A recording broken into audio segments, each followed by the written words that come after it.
we're going to be talking about social media strategies for nonprofits. So let's get into it.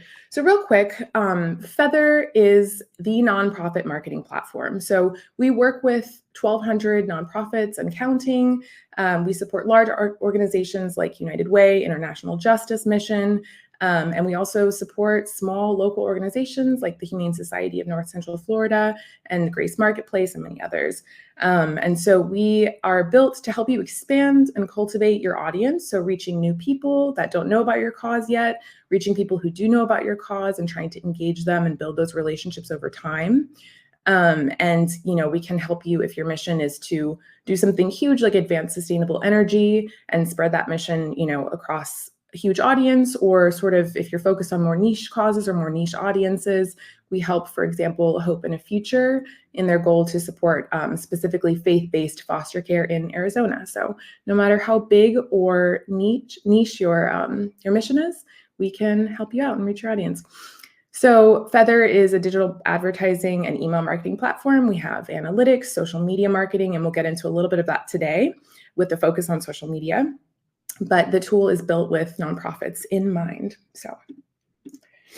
And I'm Isa Hasty. I'm the Senior Content Manager here at Feathr, and my goal is to help nonprofits just understand better how to leverage digital marketing tools and strategies to grow their impact, reach their audience, find new people, and cultivate those relationships.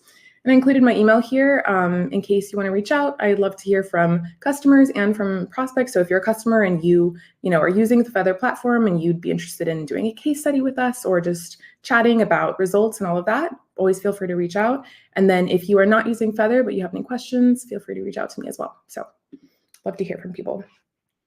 All right, let's get into the agenda for today. So real quick, definitely drop in questions in the chat as we go. And if somebody drops in a question and you have an answer to that question, or you're already doing something, and you feel like you have some insight on the topic, feel free to answer each other's questions. That's always really helpful because you guys are actually in the weeds doing the work. So you might have more insights than I do on certain things. So definitely participate and engage with each other as much as you want. And we will be sending out the deck and the recording after the webinar. So be on the lookout for that in your email inbox. And as many, if not all of you are aware, we will be selecting a random winner for a gift card partway through the webinar. So stay tuned for that part. Cool. So for today's agenda, we're going to be starting off by talking about some of the trends that we see in social media marketing. So how social media influences donor behavior and consumer behavior in general. Some new mediums that nonprofits can leverage. You might know about some of them or all of them or not. So we'll get into some of those. And then social media tips by generation. So obviously, we don't always have the bandwidth to segment by every single generation, but I think it's helpful to kind of have an idea of what each age group is interested in, what platforms they're on, and kind of how to reach them on a more targeted level. And then we will be talking about kind of a plan for creating a social media strategy and getting really tactical. So sort of some general tips for success before you start off. And again, a lot of you had some great ideas that you were dropping in the chat. So I'm sure many of you are doing many of these things already, but kind of just talking through general ideas for, what you can do to set up a successful plan, identifying content topics and content formats that will resonate with your specific audience. And then some ideas for developing messaging and content that actually resonate with people.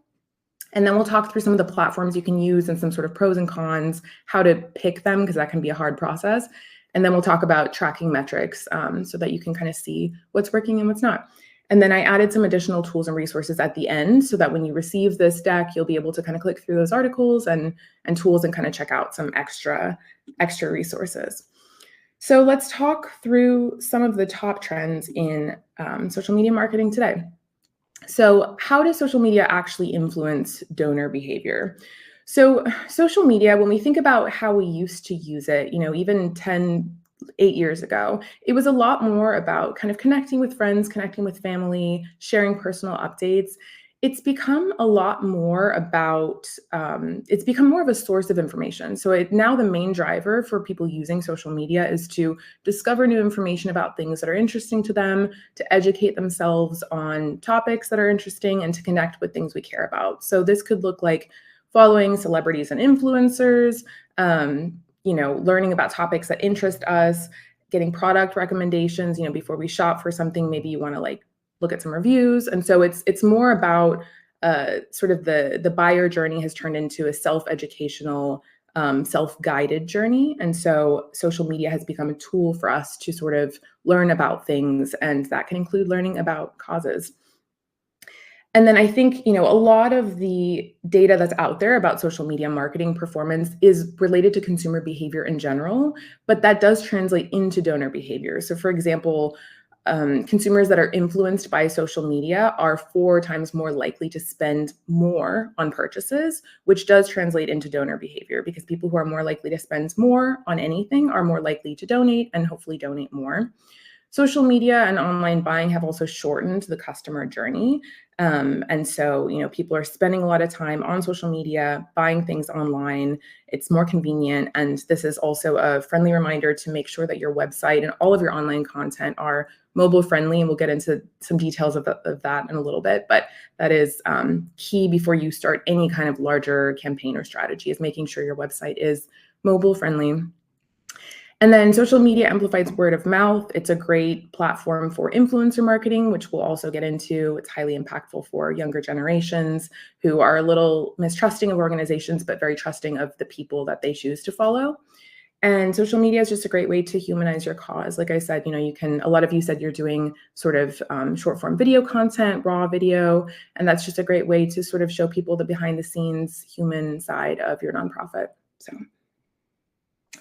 And then just a quick little graphic here. This is from Feathr's State of Nonprofit Marketing Report. We release this each year at the beginning of the year. And this is based on insights from over 1,000 nonprofit professionals who kind of weigh in about challenges they're facing in nonprofit marketing and fundraising and what they're doing in the year ahead. So this is a graphic from that tool. Yeah, and then Emily, who's on the back end here helping me out, she just dropped the link, or actually here on the screen, you can see at the top right, there's the little gray button. You can click on that to get to the landing page to download this resource. So go ahead and click on that top right button if you're interested in downloading the report, if you haven't already. But yeah, so let's get into this. So basically, this showed that paid social beat out other channels when it came to where organizations are increasing their budget. So 48.6% of respondents said they're planning to increase spending on paid social, and that was the highest increase in spending among all these channels here. So paid social is definitely a place that you want to be spending money. And on the next slide here, we'll talk a little bit about paid versus organic. So I'm sure most of you kind of understand the difference, but just for some context setting, just in case, to all get on the same page, paid social refers to paying to place ads on these social media platforms. And so the perk of this is that you can reach a larger audience quickly. You can target specific demographics. It's very hyper-targeted and very optimized for reaching people with specificity. And then the sort of con to this is that you have to spend the money to see results. So obviously you want to be putting budget behind paid social, but how much is sort of up to your organization. And then organic social means posting content to engage your followers. So this is a cost-free way to build trust with your community, build those relationships over time. It does take longer to see results, but both of these approaches are important parts of a comprehensive social media strategy. So you want to be doing both to achieve your goals. The balance of that kind of depends on what works for your organization. And I'll sort of touch on that a little bit throughout, but you can kind of understand all the rules of the game, understand the platforms and all of that, but testing things and really seeing what resonates with your specific audience is ultimately going to be the thing that helps you succeed. So let's talk a little bit about some of these new mediums that nonprofits can leverage to reach their audiences more effectively. So before we get into that, I do want to touch on this topic that I mentioned before. So making sure that your website is optimized for mobile. So this should be your number one priority. If you have an app, make sure that is optimized. Any other online content needs to be mobile friendly. New web visitors can form an opinion very quickly about your organization based on your homepage or your donate page. This can happen in less than 1 second. And these first impressions are usually design and UX related, especially for younger generations. And so, they grew up in a digital first world, but all of us at this point are expecting a seamless online experience. And so make sure that your website is optimized for mobile so that when people are looking at, your page on Facebook and then they click through to your donate page from a Facebook ad, or your page on Facebook, that is a seamless experience for them, and they're getting to a page that feels reliable and looks good. And yeah, a sort of little piece of advice is just to start with your homepage, because a lot of people will find you through search engine results. And so that's a good place to kind of start improving, and then improve other high impact pages. But hopefully most of you have good to go websites that are mobile friendly, but if not, start there for sure. All right, so let's talk a little bit about chatbots. So direct messaging apps like Facebook Messenger and WhatsApp actually have the highest usage rates among young people. And this can be a really cool way to respond efficiently to people who are interested in your cause in the moment. So, if you have people that are messaging you on Facebook, or if you want to get on WhatsApp and reach people there because they're spending time there, chatbots like these two that I mentioned here leverage AI to help you kind of quickly respond to people in that moment where they're engaged and interested. So you can see an example here from this organization, Direct Relief, but somebody obviously sort of opted into this chat and selected Get Started through a button on a page or an ad or something. And then the chatbot allows them to show a message here and pick from some options. So this person just clicked on this and indicated that they want to get involved. So this is a cool way that you can answer maybe like FAQs if you have those. You can direct somebody to a phone number or an email, offer content or ways to get involved here, guide them to a landing page, things like that. So here are two chatbot service providers that are recommended for nonprofits. So feel free to check those out. This is, by no means something that you have to do, but it can be a great way to help fill that gap when you are not able to respond quickly to all of the people that are messaging you on these apps. And then micro influencers are also a great sort of channel for reaching highly engaged audiences that might be like-minded for your organization. So micro influencers are people who have between 5,000 and 50,000 followers. And they're typically, so macro influencers are obviously the ones that have tons and tons of followers, more than 50,000, but micro influencers tend to be more engaged with their audiences, and therefore you have that kind of perfect balance of a highly engaged audience, but broad reach that you wouldn't otherwise be able to get. And because they're micro influencers, they sometimes are just easier to reach and have more time for collaborations. And so if you are able to find, I know that this can kind of feel daunting or feels like sort of an inaccessible thing, but if you are able to find someone whose brand and audience and sort of personal values align with your mission, you can reach out to them. You can email them, DM them on the platform that you see them, speaking to their followers on. And this is like kind of a great way to expand your community if you're able to find someone who you can work with in this way. And if you're wondering how you can kind of pay them for their participation or do something in exchange, I know that budget might be an issue here. You might not have money to be paying influencers to work with you, but a lot of the time, the stat here says that 87% of consumers agree that influencers should speak out about causes that align with their values. And so a lot of influencers are looking for opportunities to sort of align themselves with a cause, take a stand on something. And so if you want to offer tailor-made content for them to share with their audiences, there's ways besides paying money to kind of get people to engage and partner with you. So, if you want to, basically like offer educational or talking points, branded items, things like that, and help them kind of stand out and take a stand about something that's important to them and to their audience. And then Feathr Invites is a tool that actually lets you track a lot of this. So Invites lets you create tailor-made content for influencers to share with their audiences. And then we have customizable dashboards that let you kind of see how each influencer is performing, see conversions, and it's great for reporting internally and showcasing the impact that influencers are having. And it's not just for like these sort of big influencers. You can use this for event partners or sponsors and things like that. Anyone who you want to have help spread the word about something. So whether you want someone to spread the word about a giving day or a community event you have coming up, you can create that customizable content for them and then track everything in a Feathr dashboard that they can also see. So this is a great way to get influencers engaged, track everything in one place, and be able to report that internally and externally if you want. And then I wanted to just touch on Twitch, just because I read some interesting things about nonprofits actually using Twitch to do some live streams. So this was originally a gaming platform, and it kind of expanded to include a variety of different content like music, art. So it's basically a live streaming platform that allows creators to share their work and their interests with the world. And it's actually a huge driver of online fundraising because of the reach of some influencers on the platform. But charities themselves can actually become creators on this platform and host live streams. So it's definitely a platform that is interesting to consider. And the example here is from a popular gamer called Dr. Lupo. And this photo is him just holding up this check. So he actually raised $2.3 million for St. Jude Children's Hospital.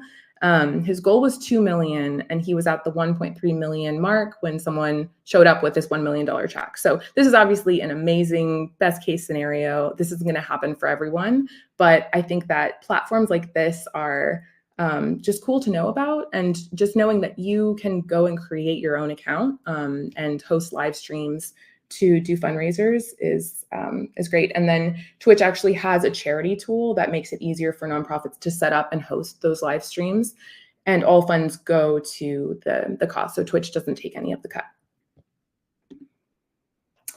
And then let's touch a little bit on ephemeral content. So this is basically just that content that disappears after 24 hours. So we're all familiar with Snapchat, Instagram stories, things like that.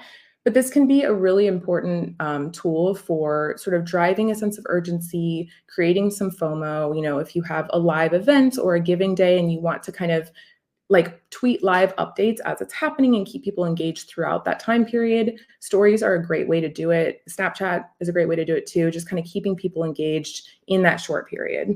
There's no algorithm involved with Instagram stories. They're chronological and they're accessible to your entire audience. So there's no kind of like tricks to that. And this kind of helps create a real connection because, again, you know, it can feel sometimes like organizations just exist behind ads or behind a series of social posts. And so going on, you know, stories and creating this content can kind of be like that more raw, scrappy footage that makes people feel a little more connected to the people behind your organization. And then this example here is just from an organization called Do Something. They were promoting sustainability, and they posted a series of stories during a protest that was happening in New York City for climate action. And so I only included a couple here, but there were quite a few different photos from the protest, and it was very impactful.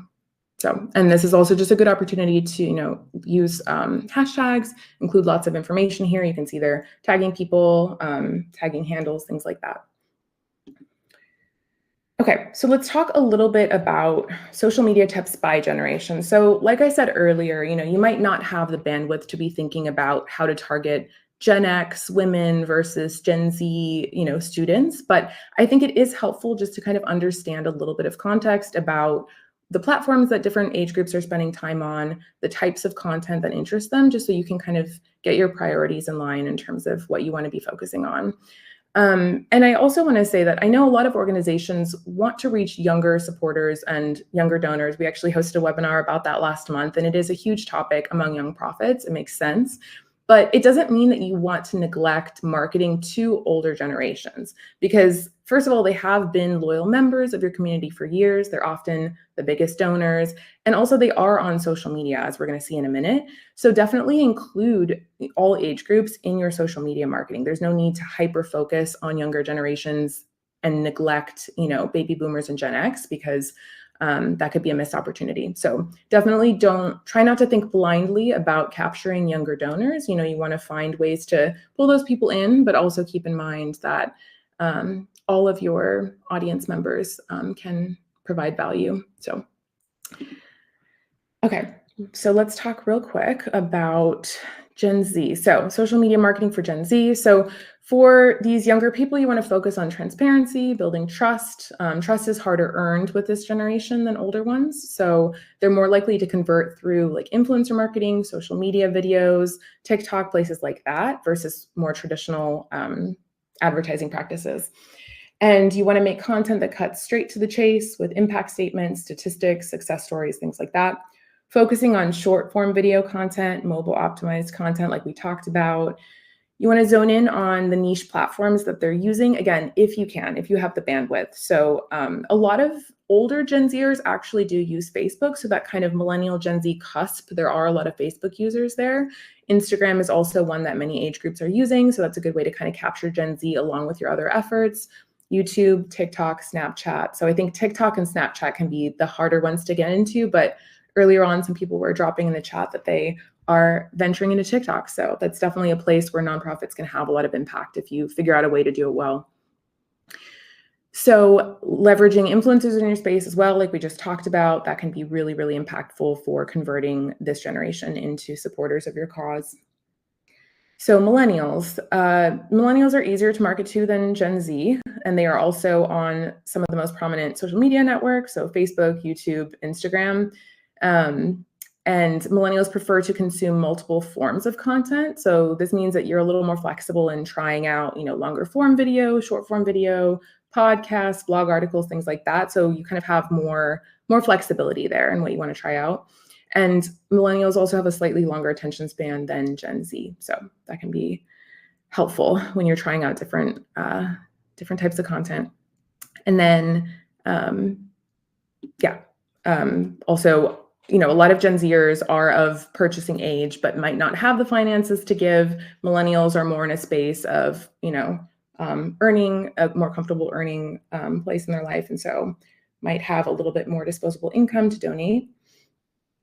And then, so Gen X. Gen X is in their peak earning years, and they have $46 trillion in assets. So we call them the forgotten generation, but definitely don't want to forget about them because there's lots of money there.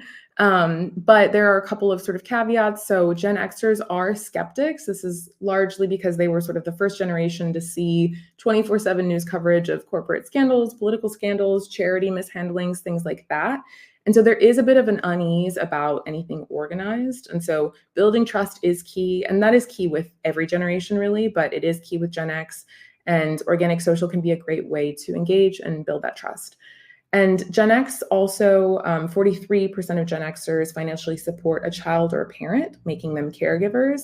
And so this can limit financial flexibility. But both the skepticism and the caregiving trend kind of influence the way that they donate and volunteer. So they're more inclined to donate time or services before making monetary contributions, and they lead in volunteer hours compared to other generations. So you might want to think about Gen X as, a generation that might be more inclined to volunteer or contribute in other ways. And we'll get into how baby boomers are the most charitable because that's where a lot of the money has been coming from. But 76% of Gen Xers are on Facebook, 70% are on YouTube. So again, those two platforms seem to really cross over all the generations, which is helpful in terms of kind of honing in on, which platforms are we going to get the most coverage with. Those two are safe bets. Okay, and then let's talk about boomers. So these are, boomers are considered the most charitable generation, accounting for 43% of all contributions. They donate an average of $1,212 per person annually. Obviously, this number is skewed up by huge ticket donors. Not everyone's donating this much, but this is by far the most charitable demographic. And they typically support orgs that focus on children, animals, and social services. So keep that in mind if you're in any of those spaces. 53.8% are using social networks, and they average 90 minutes a day on social media. So they are spending time on social media, and that is a place that you can reach them. Facebook is the top platform, but they're beginning to venture into others, including TikTok. So the number of boomers using TikTok grew by 57% since 2021. So that's pretty huge growth. So you can definitely be reaching people you wouldn't necessarily expect on certain platforms. So it's helpful to know. Okay, let's pause for a second. We're going to pause to select the winner of the raffle to win a $100 Visa gift card. I know you all are probably excited about that. Who doesn't love some chance to win some money? And while Emily is randomly selecting the name, I just wanted to also mention this. So I'm going to mention this at the end too, but in case anyone needs to hop off before we're done, if you are on here because you are interested in, learning more about social media tactics, but also how Feathr might be able to help you with some of that, Please drop a 1 in the chat if you are new to Feathr and you want to learn more. If you are a Feathr user already and you simply want to connect with us, and we can hook you up with your CSM if you have some questions about social media strategy or anything else you're working on in Feathr, drop a 2. I see you guys are already dropping lots of numbers. Love it, love it, love it. Okay. So while you guys are dropping these in the chat, let me see. Okay, cool. Thank you, Emily. Okay, so the raffle winner, drumroll please, is Camber Henson. Camber Henson, you won a $100 Visa gift card. So hopefully you are on here. Please drop a yes if you are on the webinar, just so we know. Also, thanks for, I see some people are dropping comments and questions in here. Love seeing engagement in the chat. Let's see here. I'm not seeing Camber. Emily,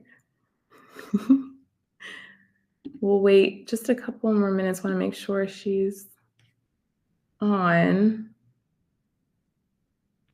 Let me look through a couple of these questions while we're waiting. Okay. Okay, we have everyone. Yeah, so, okay, Kelsey, I see your question here. If you were to prioritize 1 or 2 social media platforms over others, how would you make this decision? We have every platform and need to cut back. We get the most engagement with Instagram, but need to put more value toward our Gen Zers. Yeah, so some Gen Zers are on Instagram, and I'm gonna do a breakdown later on of each platform, some statistics about who's on the platforms and some ways that you can kind of decide which ones might work for you. Again, this is going to be specific to your organization, kind of seeing what resonates and what works. But like I said a couple minutes ago, I think a helpful way to think about it is, are you trying to reach broadly across generations? If so, platforms like Facebook, Instagram, and YouTube might be places to start. But if you are trying to put more effort behind reaching Gen Zers, TikTok can be a really good one. And I'll get into some specific strategies for making TikTok work for you later on. So yeah, kind of just figuring out what you have the bandwidth for. I think that platforms like TikTok do require maybe a little bit more like unfamiliar processes, like creating short form video content, some video editing, things like that. And so I think, you know, if you feel that you have the bandwidth to make that happen and to keep it up and to have a regular presence on that platform, that can be a good place to start. I caution against starting a social media strategy on a platform where you won't be able to keep up sort of a regular cadence, because that's super important for building visibility and just getting followers. So those are some factors to consider, but it really just depends on kind of what resources you're working with, what you've seen work on the different platforms, and what kind of budget you have to put behind that. Hopefully that helps a little bit. And we'll, like I said, we'll get into the specific platforms and kind of a breakdown of each of those in a few minutes. So hopefully that will be helpful too. Let me see.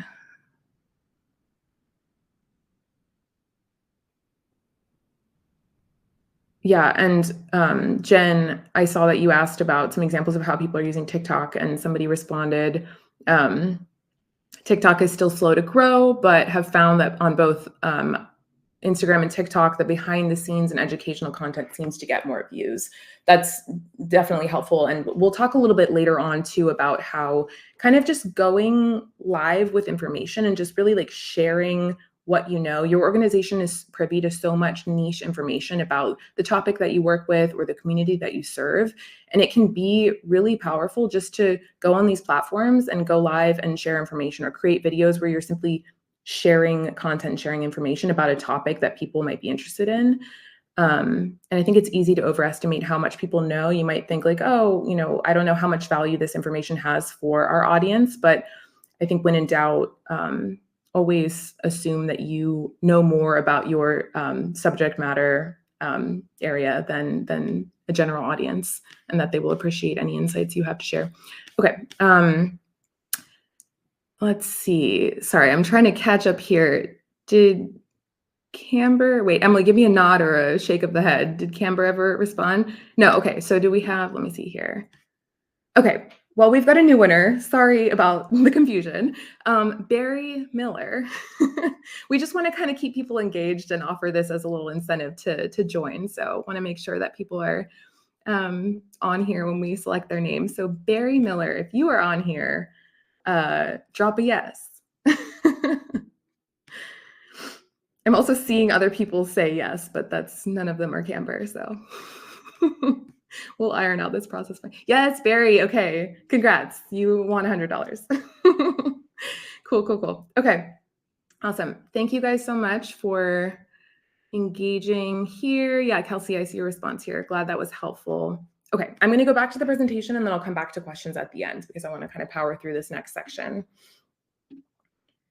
Okay, so let's talk about sort of the more tactical side of creating a social media plan that will work for your audience and for your organization.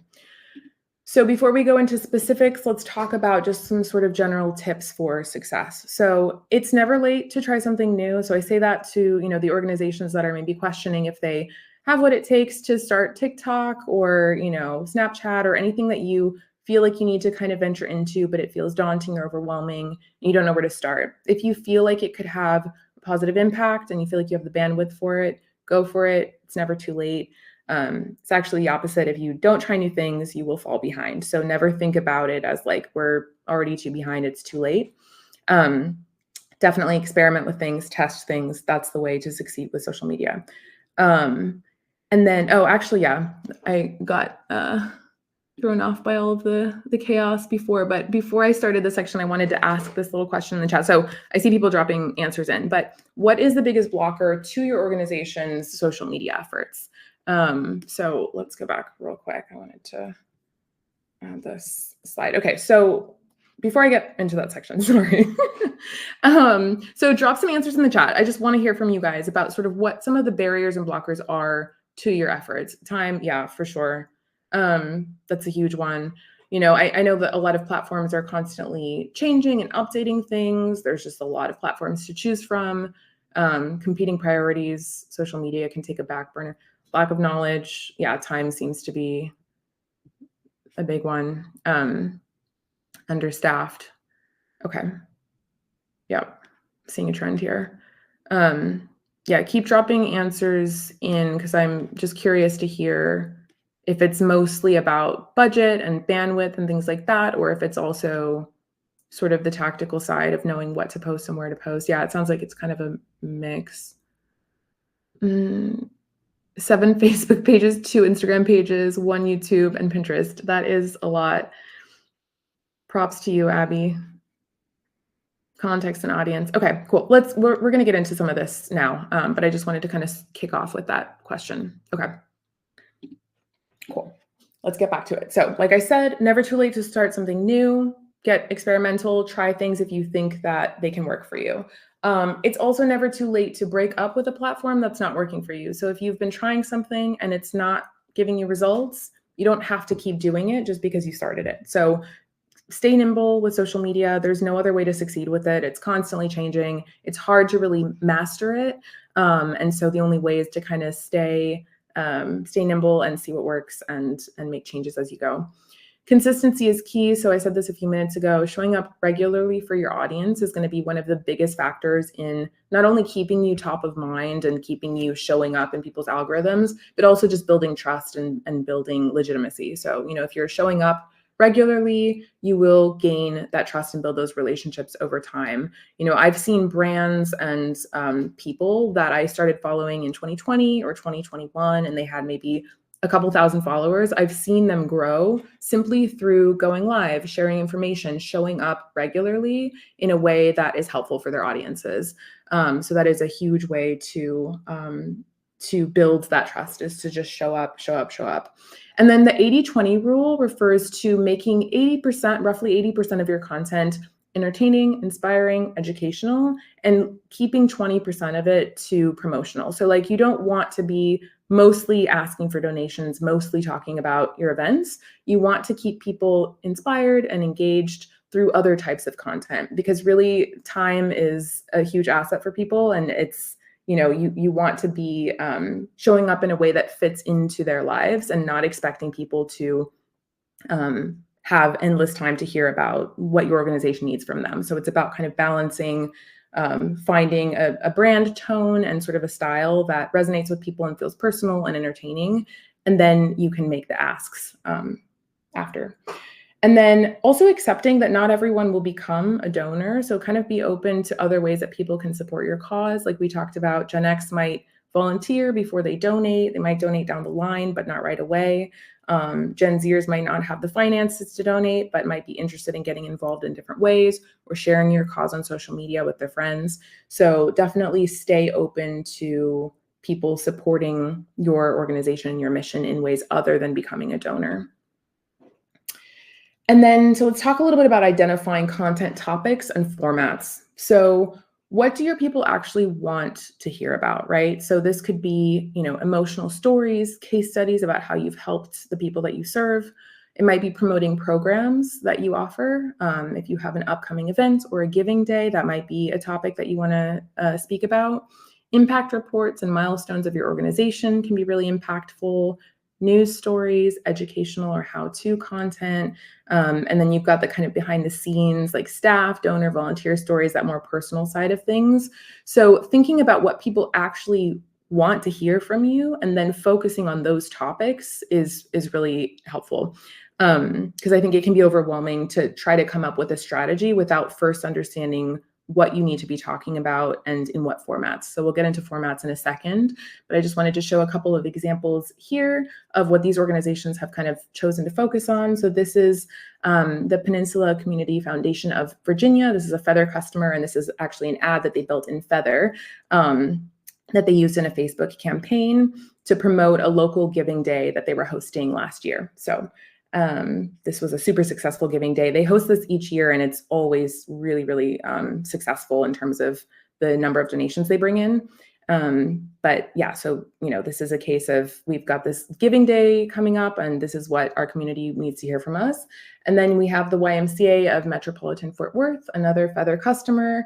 And they use Feathr to promote programs that they offer. So sometimes this is joining their gym, but a lot of the time it's health-related programs, after-school programs, things like that.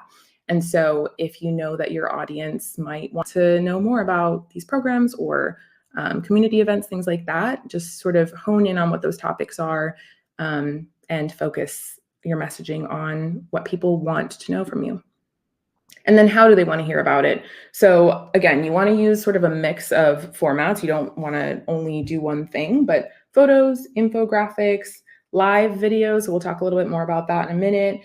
Short form video content is very popular among younger generations and just is growing in popularity across platforms. So it can be a really great way for people to quickly consume content from you in a way that doesn't really interrupt their day too much.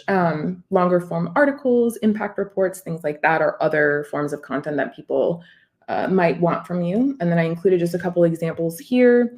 So on the left here, you have this sort of impact report style infographic from Love Justice International. And they use this to sort of attract their audience's attention by introducing some human trafficking stats. And then it goes briefly into what the organization is doing, how they can help, or how someone can help by donating or getting involved. And it's educational, but also showcases the impact and the real world results. So that helps build trust. And then here on the right, we have a thumbnail from a video from Team Seas, which is a project dedicated to removing trash from the ocean. And this year, a couple of influencers partnered up with Team Seas to sort of increase the visibility of the cause. And since they have their own followers that are already really engaged with their video content, they used video as one of the main formats for promoting the campaign before it happened, and then for showcasing the impact after. So again, video is super powerful these days, so lean into that as much as you can, but sort of test different content formats, figure out what works for your audience, and try different things. Okay, and then some tips on developing content and messaging that resonate. Let me just check the chat real quick, make sure nothing crazy is happening. Okay. Cool. Okay. So some tips for content and messaging. So I think, the key throughout all of the, no matter how much you understand how these platforms work and, the details of when to post and like what day and what time, which also is constantly changing. I think at the end of the day, viewing everything through a lens of understanding your audience, your specific audience, and what they want is critical. So there's so much out there, and we like to talk about cutting through the noise, cutting through the clutter, but there's just no way to get on everybody's radar. And I think it's better to kind of start from understanding why somebody would be interested in your cause. What would make them become a member of your community and make them somebody who cares about what you work on? You want to be speaking to those people. Oh, there we go. Wistia is doing crazy things. Okay. So you want to be speaking to the people that, you understand. So you can look at your current audience and kind of try to understand why they care about you, why they care about your cause, why it's personally important to them. And then sort of hone in on those reasons when you're developing your messaging. And you want to make your messaging about them, not about your organization, wherever possible. So kind of coming back to the 80-20 rule, you want to keep them entertained, keep them inspired. Don't just be making asks and appeals all the time. So balancing sort of that approach. And that's also just to kind of keep the focus on them and fit into their lives rather than trying to get them to fit into your organization's needs. So like some ways to do this, instead of asking how many dollars they want to donate, maybe frame it in a different way. So if you serve meals to children in need, maybe ask them how many meals they want to provide for a child, because that sort of reframes it. And so instead of thinking how many dollars do I want to give to this organization, they're thinking how many meals do I as a person want to provide to a child this week. If you rescue animals, ask how many animals they want to help rescue instead of dollars. So just kind of think about some creative ways to sort of change the messaging, even on your donate page, when they get to that page and they're making a decision about how much, try to get creative and personal about, their perspective going into it and how you can make it feel more human. You also want to match storytelling with facts, match emotional storytelling with facts. So like I said earlier, a lot of generations are a little skeptical of brands and organizations. And so you don't want to just tell heart-wrenching stories. You want to also back that up with facts and statistics. So just some examples here, $25 a week, or it's $25 feeds a family for a week. 1 in 4 women is a victim of domestic violence. Stats and numbers like this can be really impactful for getting people to kind of tune into what your ad or your post or your story is talking about, and care more because there's sort of a real world impact being referenced here. And also be sure to ensure continuity between your ads, your posts, your CTAs, and the website content that you're sending people to. So for example, if you're asking people for $5 to give $5 to your campaign in a post or an ad on Facebook or Instagram, make sure that the default amount on the donate page is also set to $5. Because if you're asking for $5, but then they get to your page and the default is 20, that might be kind of off-putting for some people. So make sure there's continuity for that sort of seamless online experience for buyers. And then a few more tips. So I kind of referenced this earlier, but people love knowing more information about the topics that interest them.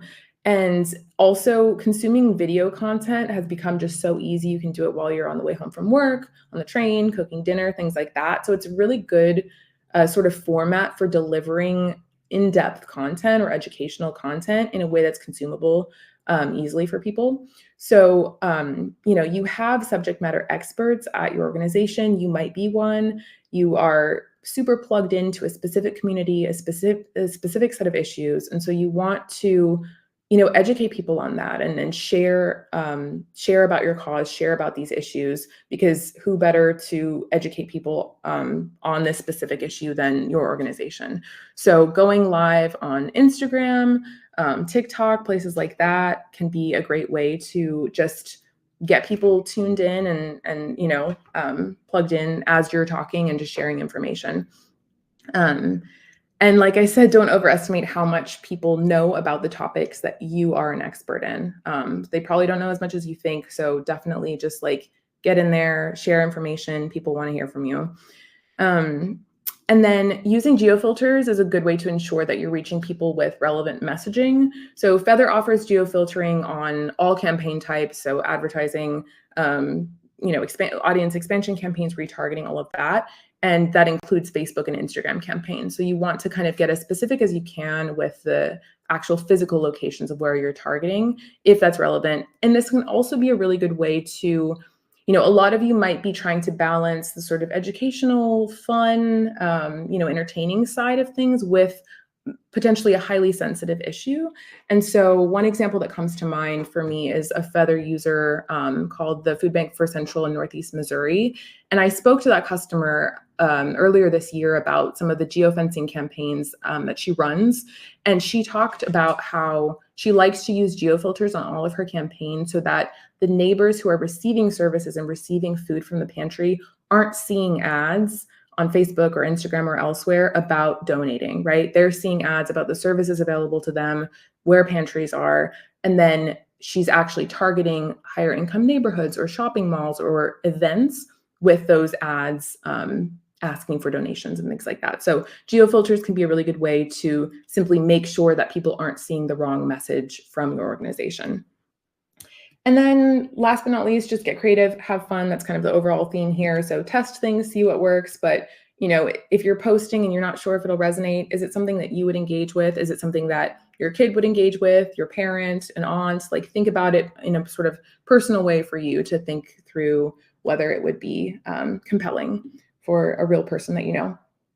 Okay, and then since video is top of mind for people, I wanted to go through just a couple of sort of hacks and tips for creating video content. So it can be time consuming, so don't be afraid to repurpose content. You could turn a blog post into a video script, maybe transform graphics and photos into video content, and you can cut longer videos into shorter micro content. So the Feathr marketing team does that with our own content.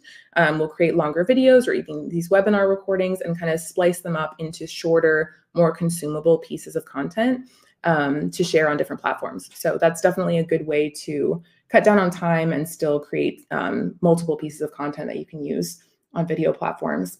Be authentic, build intimacy. So those behind the scenes glimpses, the kind of like scrappy, raw, low production footage can be sometimes just as high performing as high production videos. So definitely show people what's happening behind the scenes. That can really build kind of that intimacy and that trust with your audience.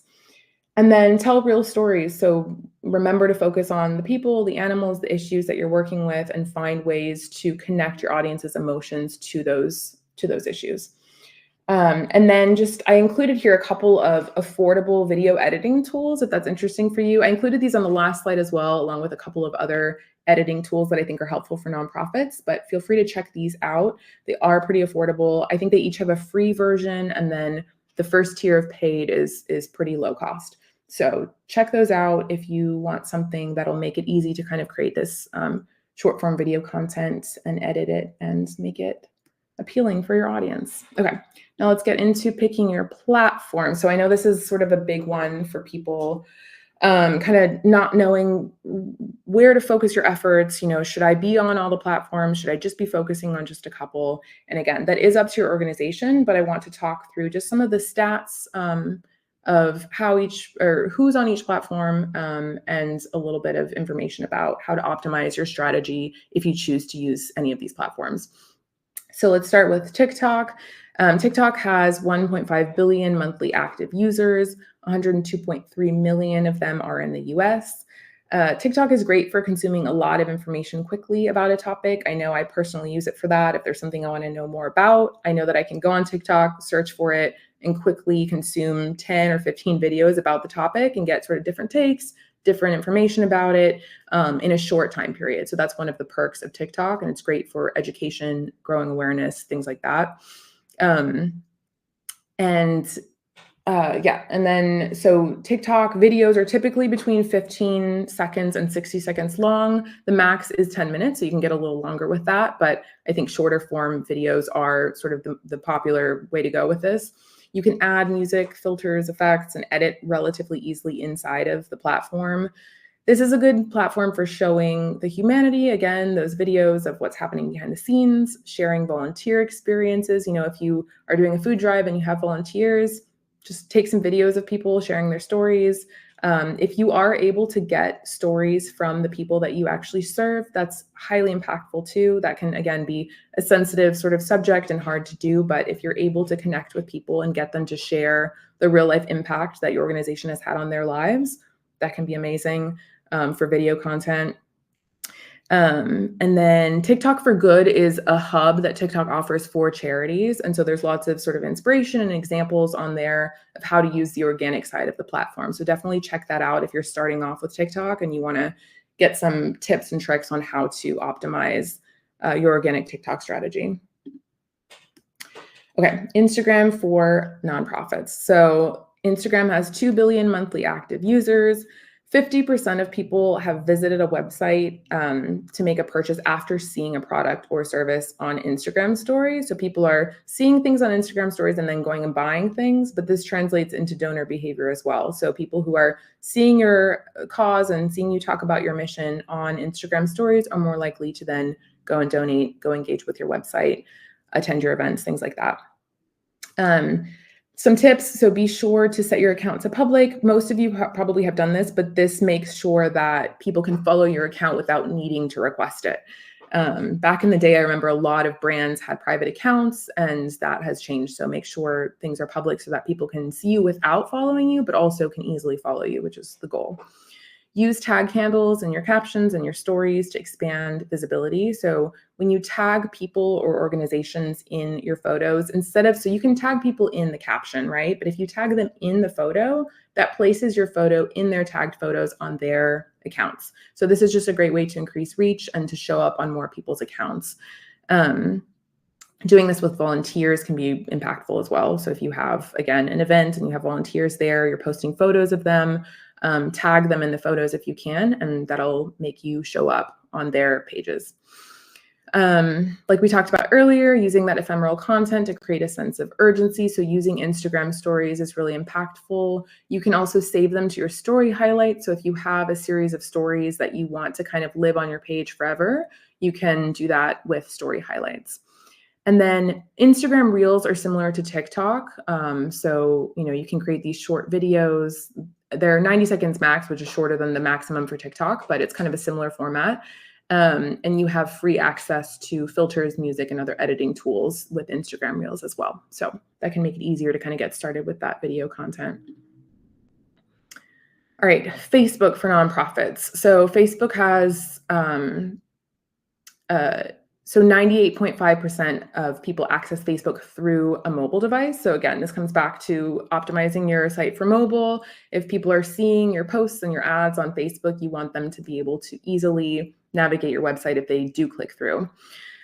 This is the most popular social media platform for baby boomers, Gen X, and millennials. And you also are capturing some of that millennial Gen Z cusp of ages 18 to 34. So this is a really, really broadly reaching platform if that is the goal, to reach as many people as possible across the age groups. And then Facebook also offers some fundraising tools. So I included the link here. Once you get this deck in your email, you can click here to see if you're eligible and apply if you haven't done so yet. But this makes it easier for people to share your fundraiser with friends. And also if you are going live on Facebook, you can add a donate button in the live stream or on your Facebook page to keep viewers on the same site. So if they're watching your live stream and they want to donate, they don't have to leave and go to your site to donate. They can just do it right in Facebook. Same with your Facebook page. So if you use these tools, you can add a donate button on your actual Facebook page so people don't have to leave Facebook to make a donation, which is really great, helps that seamless experience, and it does increase donations to not make people leave the place that they're already in. Okay.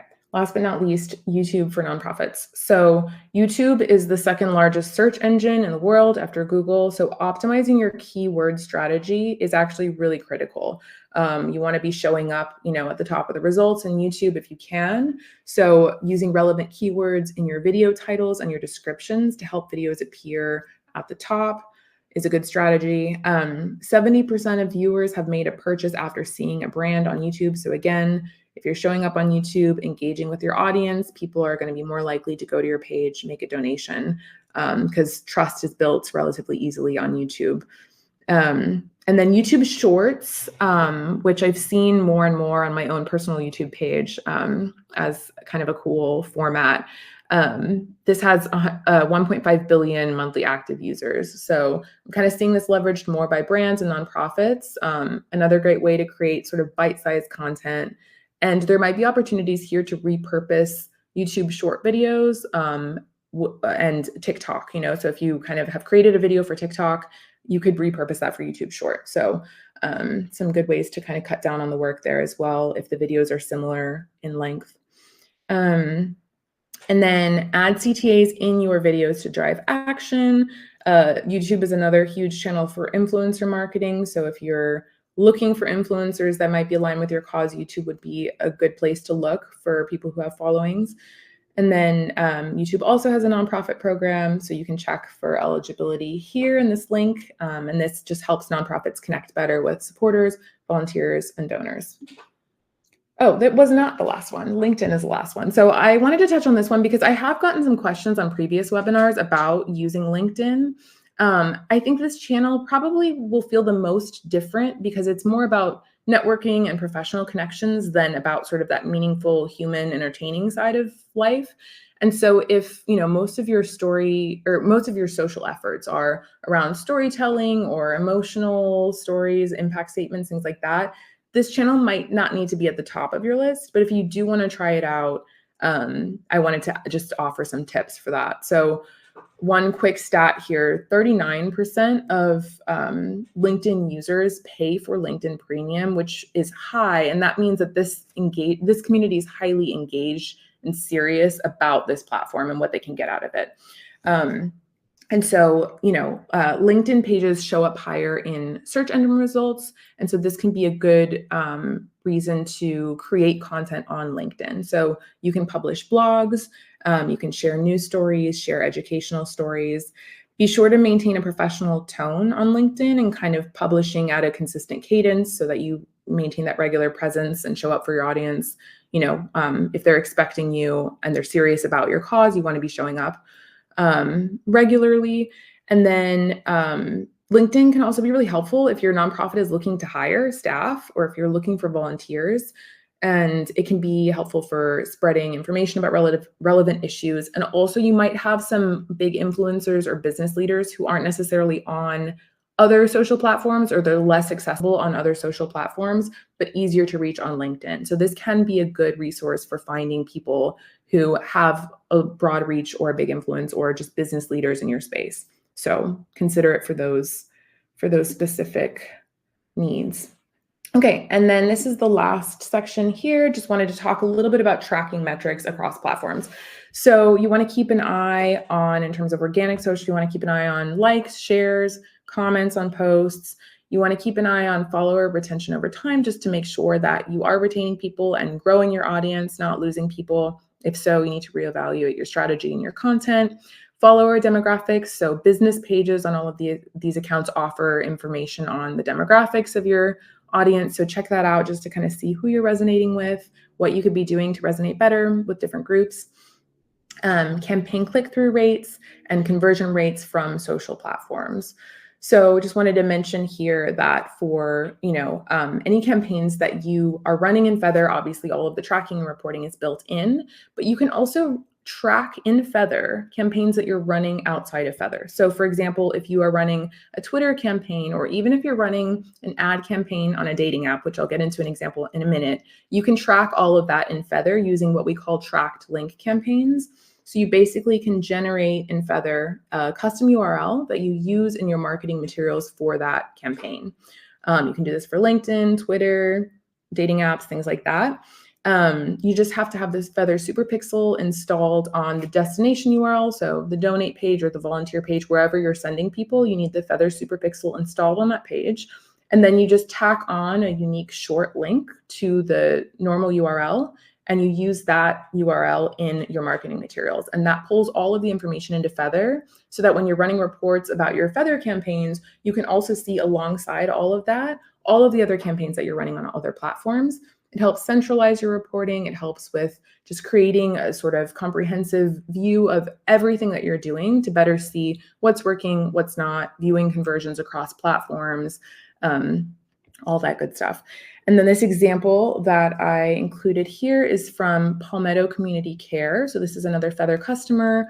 This is an organization that assists people living with HIV and AIDS, and they provide wraparound care. So that includes HIV testing, prevention, mental health counseling, education, all kinds of resources. And so they use Feathr to run Facebook and Instagram campaigns, other audience expansion campaigns, all kinds of things. But they also run campaigns outside of Feathr when that makes sense, right?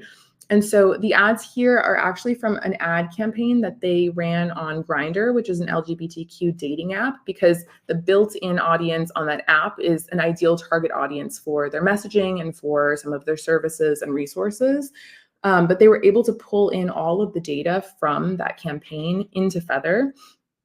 So all of the campaign was happening natively in the Grindr app, but they could see all of it side by side in Feathr alongside their other platforms to kind of get a very clear view of what's performing well, where they're reaching people, where ads are performing the best. And so I thought that was a really cool example of a tracked link campaign and just the importance of tracking everything in one place to the degree that you can. So Feathr offers you the ability to do this if you want to see everything under one roof. Okay, so real quick, I'm going to breeze through this. I added some additional resources here, just some tips for building a social media strategy, nonprofit marketer or influencer marketing. So some tips on how to create a strategy around that, reaching new volunteers and donors, younger volunteers and donors. So there's a couple of Feathr resources here, nonprofit storytelling, some YouTube tips and tricks. So definitely check those out. And I also included some links to some tools that I think are helpful. Canva, I'm sure most of you have heard of this. It's a great tool. I use it all the time. It's really good for designing images, videos, things like that. If you have no design skills whatsoever, Canva is a great place to start. And then these are the two video editing tools that I included earlier. So check those out too. Hootsuite has a nonprofit tier. So check that out if you're looking for a social media calendar planning tool. And then, like I said, TikTok and Facebook both have sort of nonprofit hubs that offer different tools that you can have access to that make it easier to connect with your audience. So check all of that out. And then, of course, Feathr is another platform that is helpful. So this is, we are the nonprofit marketing platform. We offer digital advertising, email marketing, analytics, reporting, all of the things that you need to sort of better reach your audience, reach new people, engage with the people that you're already connected with, and sort of bring all of that under one roof and show your impact internally and externally.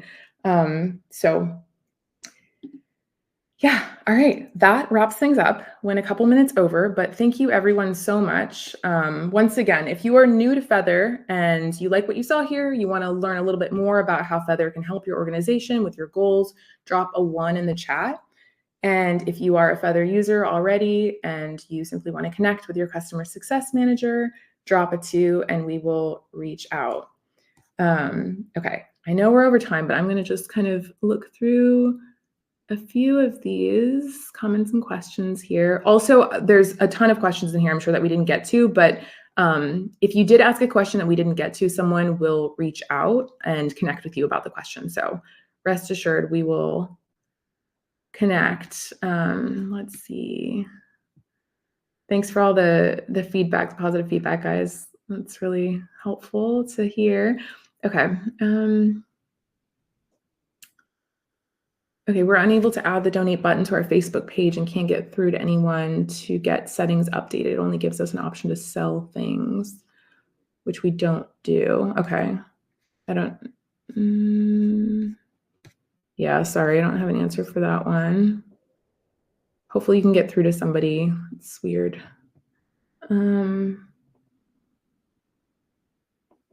Okay.